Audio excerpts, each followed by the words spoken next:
આપણામાં કહેવત છે, સિક્કાની બે બાજુ હોય છે. સિક્કાને હેડ એન્ડ ટેલ બે બાજુ હોય છે. એમ બ્રહ્માના પણ દિવસના બે ભાગ છે, બે બાજુ છે. એ વાત આ શ્લોકમાં ભગવાન કરી રહ્યા છે. આપણે સામાન્ય રીતે જોતા હોય છે કે ઘણા વિદ્યાર્થીઓને સ્કૂલમાં જવું ગમતું નથી હોતું, પણ એ સ્કૂલમાં જવું પડે છે. સ્કૂલમાં આખો દિવસ ભણે, પછી ઘેર આવે, ઘેર આવીને રમત ગમત કરે, પછી પાછો લેસન કરવા બેસી જાય. એમાંનો આખો દિવસ પૂરો થઈ જાય. પણ જેવું એને ઊંઘવાનું મળે એટલે એને એક સુખ મળી જાય. દુનિયાની આખા દાડાની મગજમારી, ભણવાનું બધું ભૂલી એ શાંતિથી સૂઈ જાય. એ દુનિયાને ભૂલી જાય, ભણતરને ભૂલી જાય, એના ભણવાના પ્રત્યેના અણગમાને ભૂલી જાય અને એ શાંતિથી સૂઈ જાય. ઊંઘી જાય એટલે એ સુસુપ્ત અવસ્થામાં જતો રહે. એને દુનિયાની કે ભણવાની કોઈ પણ વસ્તુ યાદ ના રહે. સવારે પાછો ઉઠે એટલે એને પાછું ભણવા માટે સ્કૂલે જવાનું એને ફરીથી ટેન્શન થાય. આવી જ વાત નોકરિયાતને હોય છે. નોકરી કરતો હોય કે ધંધો કરતો હોય, એ નોકરી ધંધે જાય, આખો દિવસ એ ધંધામાં રચ્યો પચ્યો રહે, પણ રાત્રે આવી ઘેર ખાઈને સૂઈ જાય એટલે દુનિયાથી અલિપ્ત થઈ જાય. એ દુનિયાની વસ્તુઓને ભૂલી જાય. ઊંઘમાં કશું જ યાદ ના રહે, સુસુપ્ત અવસ્થામાં જતો રહે અને એ તમામ વસ્તુઓ ભૂલી જાય અને શાંતિથી ઊંઘી જાય. એવી જ વાત બ્રહ્માની છે. આપણે બ્રહ્માને પણ બે બાજુથી જોવો પડે, કારણ કે તેની બે બાજુઓ છે. તેની એક બાજુ દૃશ્યમાન છે અને તેની બીજી બાજુ અદૃશ્ય છે. સંશય કરનાર બ્રહ્માના દૃશ્યમાન પ્રગટ સ્વરૂપને જ જોશે, પરંતુ જે વિશ્વાસ ધરાવે છે, જે વિશ્વાસ કરે છે, તે બીજું બાજુ પણ જોશે. અદૃશ્ય, અવ્યક્ત ચિંતન અને તર્ક સ્વરૂપ પ્રગટથી પણ આગળ વધી શકાતું નથી. પરંતુ વિશ્વાસ, પ્રાર્થના અને ધ્યાન વાસ્તવિકતા અદૃશ્ય અવ્યક્તમાં પ્રવેશ કરી શકે છે. પરંતુ જે રૂપ પ્રગટ સ્થૂળને પણ સમજવામાં નિષ્ફળ જાય છે, તેની પાસેથી નિરાકાર અવ્યક્ત સૂક્ષ્મ સુધી પહોંચવાની ભાગ્યે જ આપણે અપેક્ષા રાખી શકીએ. પરંતુ વિચાર અને તર્ક યોગ્ય રીતે ઉપયોગમાં લેવામાં આવે તો તમે તે બિંદુ પર લઈ જઈ શકે જે જ્યાંથી દેખાય છે, પ્રગટ થાય છે અને અદૃશ્ય અપ્રગટ શરૂ થાય છે.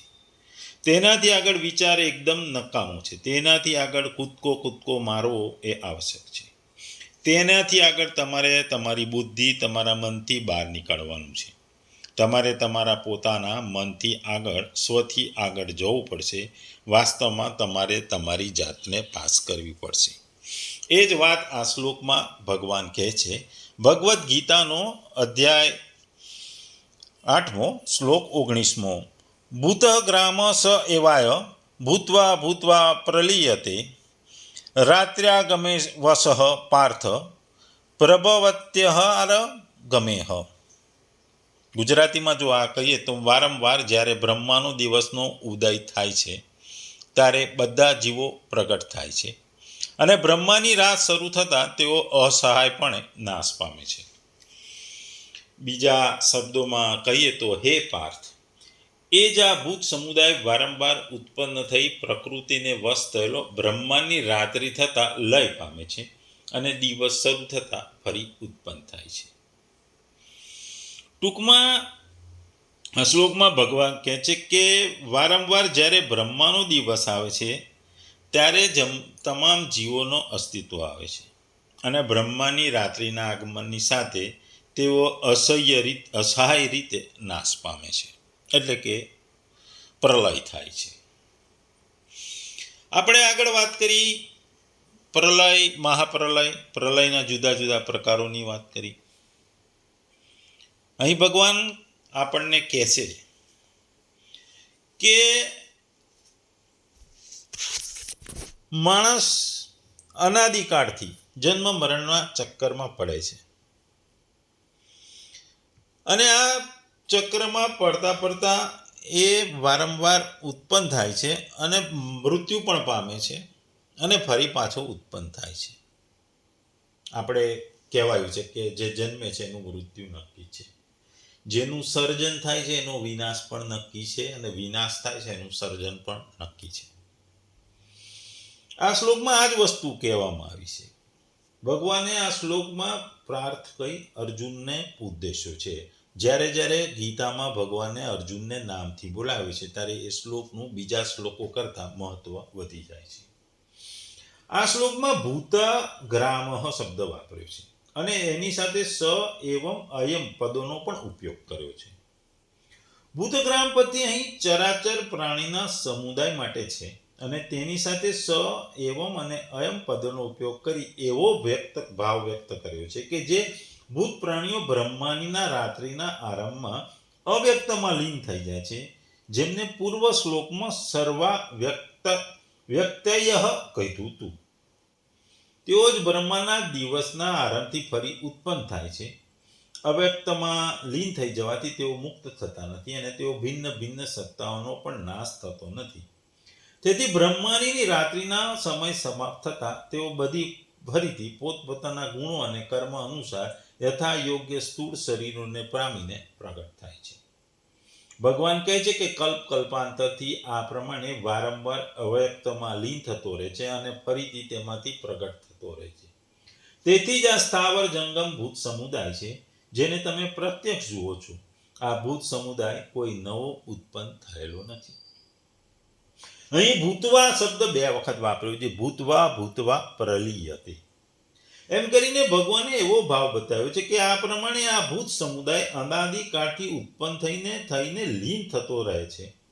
બ્રહ્માની આયુના 100 વર્ષ પૂર્ણ થયા પછી પણ જ્યારે બ્રહ્માનું શરીર પણ મૂળ પ્રકૃતિને લીન થઈ જાય છે અને તેની સાથે તે સમસ્ત ભૂત સમુદાય પણ તેમાં લીન થઈ જાય છે, ત્યારે પણ ચક્કરનો અંત આવતો નથી. તે આ પછી પણ તે જ પ્રમાણે ફરીને ફરી ઉત્પન્ન થયા કરે છે. જ્યાં સુધી પ્રાણીનો પરમાત્માની પ્રાપ્તિ થતી નથી ત્યાં સુધી એ વારંવાર જન્મ લે છે અને પછી ઉત્પન્ન થાય છે અને ફરીથી લીન થઈ જાય છે. અહીં ભગવાને અવસ શબ્દ વાપર્યો છે. અવસ પદ ભૂતગ્રામ ભૂત સમુદાયનું ખાસ વિશેષણ છે. જે બીજા કોઈને આધીન હોય, સ્વતંત્ર ન હોય તેને અવસ અથવા પરવશ કહે છે. આ વ્યક્તોમાંથી ઉત્પન્ન અને ફરીથી અવ્યક્તમાં લીન થનાર બધા જ પ્રાણીઓ પોતપોતાના સ્વભાવને વશ છે. અર્થાત અનાદિ સિદ્ધ ભિન્ન ભિન્ન ગુણો અને કર્મ અનુસાર બધાની જે ભિન્ન ભિન્ન પ્રકૃતિ છે તે પ્રકૃતિ અર્થાત સ્વભાવને વશ હોવાને કારણે તેઓ વારંવાર જન્મ લે છે અને એમાંથી મૃત્યુ થાય છે. ભગવાને આગળ અધ્યાયમાં કીધું છે કે પ્રકૃતિમાં સ્થિત પુરુષ પ્રકૃતિજ ગુણોને અર્થાત સુખ દુઃખો ભોગવે છે, તેમજ પ્રકૃતિનો સંગ જ આનું સારી નરસી યોનિઓમાં જન્મ લેવાનું મુખ્ય કારણ છે. અહીં બ્રહ્માના દિવસ અને રાત્રિનો પ્રસંગ છે, તેથી સમજવું જોઈએ કે બ્રહ્મા જ બધા પ્રાણીઓને તેના ગુણ અને કર્મ અનુસાર શરીરોના સંબંધ જોડી વારંવાર ઉત્પન્ન કરે છે. મહાપ્રલય પછી પણ જે સમયે બ્રહ્માની ઉત્પત્તિ થતી નથી તે સમયે સૃષ્ટિની રચના ભગવાન પોતે કરે છે, પરંતુ બ્રહ્માની ઉત્પત્તિ પશ્ચાત બધા જ રચના બ્રહ્મા કરે છે. એટલે બ્રહ્મા પણ નાશવત છે. બ્રહ્માનો નાશ થાય છે, બ્રહ્મલોકનો પણ નાશ થાય છે, એવું આપણે આગળ અધ્યાય જોયું. એટલે અહીં ભગવાન એક રમત રમાડે છે. ભગવાન આ રમત ચાલુ કરે છે અને એ રમતને ચાલુ કરવા એ માટે જુદા જુદા વ્યક્તિઓને નિમે છે. એમાં બ્રહ્માને સર્જન કરવા રીતે છે અને બ્રહ્મા પણ પોતે બીજાને નિયુક્તિ કરતા જાય છે. જન્મો પ્રાણી, વનસ્પતિઓ, પશુઓ, મનુષ્યનો જન્મ થાય છે. એટલે મુખ્ય વ્યક્તિ છે ભગવાન. ભગવાન કોઈ રમત એકલા ના રમી શકે એટલા માટે એ આવા ખેલાડીઓને ઉત્પન્ન કરે છે. એ બ્રહ્માને ઉત્પન્ન કરે છે. બ્રહ્મામાંથી બીજા વ્યક્તિઓ, પશુઓ, પક્ષીઓ, મનુષ્યો વગેરેનો ઉત્પત્તિ થાય છે. અને આ જે ખેલ છે ભગવાનનો, એ ખેલના નિયમોને આધારે તમારે ફરીથી જન્મ લેવા પડે છે. ખેલના નિયમોમાં તમે સક્સેસફુલ ન જાઓ. ભગવાનના ખેલમાં, પ્રકૃતિના ઉત્પન્ન કરવાને નાશ કરવાના ખેલમાં જો તમારે મોક્ષ ના મળે અથવા ભગવત પ્રાપ્તિ ના થાય તો તમે ફરીથી વારંવાર જન્મ લેવો પડે છે અને લેતા રહેવું પડે છે. બ્રહ્માને પણ જન્મ લેવો પડે છે, બીજાને પણ લેવો પડે છે. અહીં પ્રલયની બી વાત થાય છે. પ્રલય આપણે આગળ શ્લોકમાં કીધું તેમ 4 પ્રકારના પ્રલયોનું વેદોમાં ઉલ્લેખ છે. એક નિત્ય પ્રલય, આ આપણી ચેતનાનો દૈનિક પ્રલય છે, જે આપણે જ્યારે ગાઢ નિંદ્રામાં પ્રવેશ કરીએ ત્યારે એ નિત્ય પ્રલય થાય છે. બીજો છે નૈમિત્તિક પ્રલય. બ્રહ્માના દિવસને અંતે થતો આ મહરલોક સુધીના સર્વલોકનો પ્રલય છે. તે સમયે આ લોકમાં નિવાસ કરતા આત્માઓ અવ્યક્ત થઈ જાય છે. તેઓ નિલંબિત જીવન અવસ્થામાં વિષ્ણુના દેવમાં નિવાસ કરે છે. પુનઃ જ્યારે બ્રહ્મા આ સર્વલોકનું સર્જન કરે છે ત્યારે તેઓ તેમના પૂર્વ કર્મ અનુસાર ફરીથી જન્મ આપવામાં આવે છે. ત્રીજો છે મહાપ્રલય. બ્રહ્માના જીવનના અંતે થતો આ સમગ્ર બ્રહ્માંડનો પ્રલય છે. તે સમયે બ્રહ્માંડના સર્વ આત્માઓ નિલંબિત જીવંત અવસ્થામાં ભગવાનના શરીરમાં જાય છે.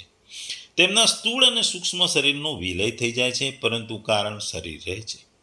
જ્યારે સર્જનનો આગામી ચક્રનો પ્રારંભ થાય ત્યારે તેમને તેમના કારણના શરીરમાં સંગ્રહિત સંસ્કાર તેમના કર્મ અનુસાર ફરીથી જન્મ આપવામાં આવે છે.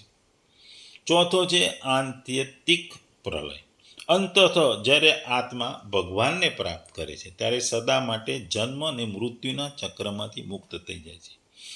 આત્યંતિક પ્રલય એ માયાના એ બંધનનો વિલય છે કે જે આત્માને નિત્ય બંધન સાથે કહે છે.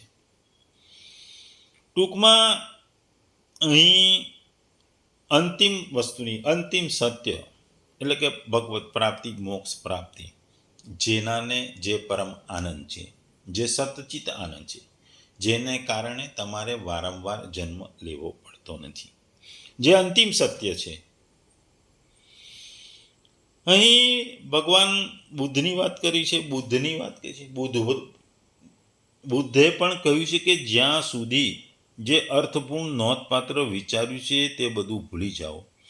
આ અંતિમ માટે બધું બલિદાન આપો, કારણ કે આ એક વસ્તુ છે કે જે તમને સંતોષ આપશે, જે તમને પરિપૂર્ણ બનાવશે, જે તમારા અસ્તિત્વમાં વસંત લાવશે અને તમે 1001 ફૂલોમાં ખીલશો. બુદ્ધ પણ આવું કહી ગયા છે. ટૂંકમાં અહીં બ્રહ્માની જે વાત કરીએ છીએ કે બ્રહ્માને 5 મુખ હતા, એમાંથી એક મુખનો નાશ કરવામાં આવ્યો હતો. 4 મુખ 4 દિશા માટે કહેવામાં આવ્યા છે. 4 હાથ 4 દિશા માટે અને 4 મુખ 4 વેદો માટે કહેવામાં આવે છે. ઘણા શાસ્ત્રોમાં 3 મુખ જે બ્રહ્માના છે એના વિશે જુદું કહેવામાં આવ્યું છે. એમાં 3 મુખમાં એ દિવસ એટલે કે જીવનનો દિવસ, પછી સ્વપ્ન અને પછી નિંદ્રા એવી વાત કરવામાં આવી છે. જીવન જીવો દિવસ દરમિયાન, પછી ઊંઘ આવે, ઊંઘ પહેલાં તમને સ્વપ્નો આવે. આ 3 વસ્તુની વાત કરવી છે. ઘણા શાસ્ત્રોમાં આ 3 માથાને બ્રહ્માંડને સત્ય, ચેતના અને આનંદ સાથે સરખાવાયો છે. કારણ કે સત્ય, ચેતના અને આનંદ એ અંતિમ સત્ય છે. પ્રથમ આવે સત્ય. જેમ જેમ તમે અંદર પ્રવેશો તેમ તમારી શાશ્વત વાસ્તવિક પરિચિત થશો. સત્ય, જેમ જેમ તમે તમારી વાસ્તવિકતામાં, તમારા સત્યમાં ઊંડા જાઓ છો, તમે ચેતના, એક જબરજસ્ત ચેતના જાગૃત થશે. બધું અજવાળું છે, કશું અહંકાર નથી, બધું જ જાગૃતિ કરે છે, કશું અજ્ઞાન નથી. તમે માત્ર ચેતનાની જ્યોત છો, ક્યાંક અચેતનનો પડછાયો પણ નથી. પણ જ્યારે તમે વધુ ઊંડાણમાં પ્રવેશો છો ત્યારે અંતિમ મૂળ છે આનંદ, આનંદ, આનંદ ને આનંદ. ટૂંકમાં આ શ્લોકમાં ભગવાન કહે છે કે વિશ્વનો એક વિભાગ પરિવર્તનશીલ સંસારનો છે અને એક વિભાગ અપરિવર્તનશીલ ચિન્મય સત્તાનો છે, જે અનાદિકાળથી જન્મ મરણના પ્રવાહમાં પડેલો છે. તે જ આ જીવ સમુદાયને વારંવાર ઉત્પન્ન અને લીન થાય છે. બ્રહ્માજીના દિવસ અને રાતની વચ્ચે પણ જીવ નિરંતર જન્મતો રહે છે અને મરતો પણ રહે છે. મૂળ વસ્તુ એ છે કે જે વારંવાર ઉત્પન્ન થાય અને લીન થાય છે તે સંસાર છે, અને જે એ છે કે જેઓને તેઓ રહે છે. તે જીવનું મૂળ સ્વરૂપ અર્થાત ચિન્મય સત્તા છે, જે પરમાત્માનો અંશ છે. બ્રહ્માજીના ગમે તેટલા દિવસ રાત પસાર થઈ જાય, પરંતુ જીવ સ્વયં એનો એ જ રહે છે. આ ચિન્મય સત્તા અર્થાત સ્વયંમાં સ્વીકાર અથવા અસ્વીકાર કરવાનું સામર્થ્ય છે. આ સામર્થ્યનો દુરુપયોગ કરવાથી અર્થાત જડતાનો સ્વીકાર કરવાથી તે જન્મ અને મરે છે. જો તે આ સામર્થ્યનો દુરુપયોગ ન કરે તો તેનું જન્મ મરણ થઈ શકતું નથી. તેથી જીવોનો મુખ્ય પુરુષાર્થ છે જડતાનો સ્વીકાર ન કરો, અર્થાત પોતાના સ્વરૂપમાં સ્થિત થવું, અર્થાત પોતાના અંશી ભગવાનને શરણે જવું. જડતામાં અર્થાત દેશ, કાળ, વસ્તુ, વ્યક્તિ, ક્રિયા, અવસ્થા, પરિસ્થિતિમાં પરિવર્તન થાય છે. પોતાનામાં પોતાના હવાપણાનું ક્યારેય પરિવર્તન થતું નથી. આ પ્રત્યેક માણસનો અનુભવ છે. પરંતુ આવો અનુભવ હોવા છતાં મનુષ્ય સુખની આસક્તિને લીધે હંમેશા જડતાની સાથે બંધાયેલો રહે છે, જેથી પોતે પોતાના સહજ સ્વરૂપનો અનુભવ થતો નથી, પરંતુ તે પશુ પક્ષી વગેરે જેમ પોતાના સ્વરૂપને વિસારી દે છે. ટૂંકમાં આ શ્લોક ભગવાન આપણને કહે છે કે આ પ્રાણી સમુદાય વારંવાર ઉત્પન્ન થઈ પ્રકૃતિને પરવશ થયેલો બ્રહ્માનો દિવસ શરૂ થતાં ફરી ઉત્પન્ન થાય છે અને બ્રહ્માની રાત્રિ થતાં લય થાય છે. ઉત્પત્તિ થવું અને લય થવું એ કન્ટિન્યુઅસ પ્રોસેસ છે. બ્રહ્માના 100 વર્ષે મહાપ્રલય થાય છે. એટલે ભગવાન કહે છે કે અવશ, અહીં જે શબ્દ વાપરવામાં આવે છે અવશ, અપરા પ્રકૃતિ સાથેના સંબંધ જોડવાથી જીવ પરવશ એટલે પરાધીન થઈ જાય છે. તેની પ્રકૃતિ સાથે માની લે તો સંબંધ છૂટી ગયા પછી તે સ્વાધીન અર્થાત મુક્ત થઈ જાય છે. મનુષ્યને વહેમ એવો છે કે અમુક વસ્તુ પ્રાપ્ત થયા પછી, અમુક મળ્યા પછી, અમુક ક્રિયા કરવાથી હું મુક્ત થઈ જઈશ. પરંતુ આવી કોઈ વસ્તુ, વ્યક્તિ, ક્રિયા છે જ નથી જેના વડે મનુષ્ય સ્વાધીન થઈ જાય. કારણ કે પરમાત્મા જ અનંત શક્તિવાળો છે અને પરમાત્માની પ્રાપ્તિ જે મોટામાં મોટી વસ્તુ છે, અને એની પ્રાપ્તિથી તમે આ જે વારંવાર ઉત્પન્ન થવું અને લય થવું એમાંથી તમે બહાર નીકળી જાઓ છો. કારણ કે ભગવાન તો સ્વાધીનથી પણ સ્વાધીન છે. જીવ જ જડતાને પરાધીન થઈ જાય છે. પરાધીનતાને દૂર કરવાથી તે સ્વાધીન બની જાય છે, પરંતુ ભગવાનને શરણ થવાથી સ્વાધીનતાપૂર્વક સ્વાધીન અર્થાત પરમ સ્વાધીન થઈ જાય છે. ભગવાનની આધીનતા પરમ સ્વાધીનતા છે, જેમાં ભગવાન પણ ભક્તને આધીન થઈ જાય છે. ટૂંકમાં અહીં ભગવાન કહે છે કે અનાદિકાળથી જન્મ મરણનું ચક્કર ચાલુ રહે છે અને આ ચક્ર હંમેશા ચાલુ રહે છે. બ્રહ્માના દિવસ સાથે એ ઉત્પન્ન થાય છે અને દિવસ પૂરું થતાં એ લય પામે છે. દરેક વ્યક્તિ લય પામે છે, બ્રહ્મા પણ લય પામે છે. મહાપ્રલય પછી ભગવાન ફરી એક બ્રહ્મા ઉત્પન્ન કરે છે. બ્રહ્મામાંથી ફરીથી પ્રકૃતિ અને સૃષ્ટિનું સર્જન થાય છે. આ સૃષ્ટિનું સર્જન દરેક વ્યક્તિઓના સૂક્ષ્મ શરીરને આધારે કરવામાં આવે છે. એટલે વિનાશ તો થાય છે અને વિનાશ પછી ફરીથી સર્જન થાય છે. ભગવાન કહે છે સર્ગ અને પ્રલય તથા મહાસર્ગ અને મહાપ્રલય તો થતા જ રહેશે, એનો કદી અભાવ નથી અને કદી આગળ પણ અભાવ રહેશે નહીં. વસ્તુ એ છે કે અવિનાશી છે, તે કદી વિનાશ નથી થતો, પરંતુ ભૂલથી તે પ્રકૃતિની સાથે પોતાનો સંબંધ માને છે. તેથી શરીર તો મળ્યા છે એટલે પ્રાકૃત પદાર્થ તો બદલતા રહે છે, ઉત્પન્ન અને નષ્ટ થતા રહે છે, પરંતુ તેમનો સંબંધને પકડી રાખે છે. કેટલાક સાંસારિક પદાર્થો તો નથી રહેતા, પરંતુ તેમનો સંબંધ રહે છે, કારણ કે તે સંબંધ પોતે પકડ્યો છે. આથી તે પોતે જ્યાં સુધી સંબંધને નથી છોડતો કે બીજા કોઈને છોડાવી નથી શકતો, એ સંબંધ છોડવામાં એ સ્વતંત્ર છે અને સક્ષમ છે. વાસ્તવમાં એ સંબંધને રાખવા સદા પરતંત્ર છે. વારંવાર શરીરો ધારણ કરવા પડે છે, વારંવાર જન્મ મરણનું પડે છે. જ્યાં સુધી માણસ આ બાંધેલા સંબંધોને, માનેલા સંબંધને નહીં છોડે, ત્યાં સુધી આ જન્મ મરણની પ્રક્રિયાઓ હંમેશા ચાલુ રહેશે અને એ કદી દૂર થશે નહીં. ભગવાન દ્વારા એકલાથી ખેલ ન બન્યો, એકાકી ન રમે, તો ખેલ ખેલવાને માટે અર્થાત પ્રેમનું આદાન પ્રદાન કરવા માટે ભગવાને આ પ્રાણી સમુદાયને શરીરરૂપી રમકડા સહિત પ્રગટ કર્યા છે. ખેલનો એ નિયમ હોય કે ખેલના પદાર્થો કેવલ ખેલવાને માટે જ હોય છે. અહીં આગળ આ ભગવાને જે ભૂતવા પ્રલય તે આપદો શરીરને માટે કહેવામાં આવે છે કે જે ઉત્પન્ન અને નષ્ટ થતા રહે છે, અર્થાત જેમણે પ્રતિક્ષણે પરિવર્તન થતું રહે છે. પરંતુ જીવ એ શરીરોના પરિવર્તનને પોતાનું પરિવર્તન અને તેઓના જન્મ મરવાને પોતાનું જન્મ મરણ માનતો રહે છે. આ જ માન્યતાને કારણે તેમનું જન્મ મરણ કહેવામાં આવ્યું છે.